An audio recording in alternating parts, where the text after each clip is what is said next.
ദേ രാവിലെ തന്നെ നമ്മൾ എണീറ്റിട്ടുണ്ട് കേട്ടോ. കാത്തൂട്ടി ഇതുവരെ സെറ്റായിട്ടില്ല.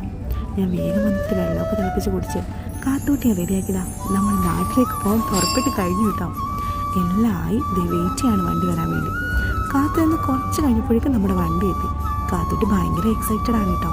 പക്ഷേ എനിക്ക് ചെറിയൊരു വിഷമമുണ്ട് ഏട്ടനെ ഇട്ടിട്ട് പോകുന്നത് ഓർക്കുമ്പോൾ. എന്നാലും സാരമില്ല, ഏട്ടനിപ്പം മനസ്സിൽ ഓർക്കുന്നുണ്ടായിരിക്കും. പൊട്ടനും പോയി ചട്ടനും പോയി വീടും കിട്ടി അയലേസ്. ഞാൻ ഇത് പറഞ്ഞ ഏട്ടനെ കളിയാക്കായിരുന്നു കേട്ടോ. അങ്ങനെ പറഞ്ഞിരുന്നത് എയർപോർട്ടെത്തി. കാത്തൂട്ടിക്കും ചെറിയ വിഷമമൊക്കെ ഉണ്ട് അച്ഛനെ ഇട്ടിട്ട് പോകുന്നത്. അച്ചാച്ചിയുടെ പ്രിൻസിപ്പളിനോട് പറ അച്ചാച്ചിയെ കുറച്ച് നാളത്തേക്ക് നാട്ടിലേക്ക് വിടാമെന്നൊക്കെ പറഞ്ഞിട്ടാണ് ആൾ വരുന്നത്. അങ്ങനെ അച്ചാച്ചിയോട് ടാറ്റ ബൈ ബൈ ഒക്കെ പറഞ്ഞ് നമ്മൾ മുന്നോട്ട് കയറിയിട്ടുണ്ട്.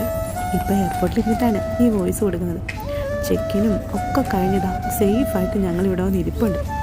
കാത്തൂട്ടി എന്താ ഫ്ലൈറ്റ് വരാൻ താമസിക്കുന്ന അമ്മയെന്ന് ചോദിച്ച് ചെറിയ ബഹളം വെപ്പലൊക്കെ ഉണ്ട് കേട്ടോ ഇവിടെ. ഇനിയപ്പോൾ നമുക്ക് നാട്ടിൽ ചെന്നിട്ട് കാണാം കേട്ടോ. ഇനി അവിടുത്തെ വിശേഷങ്ങൾ. ബൈ.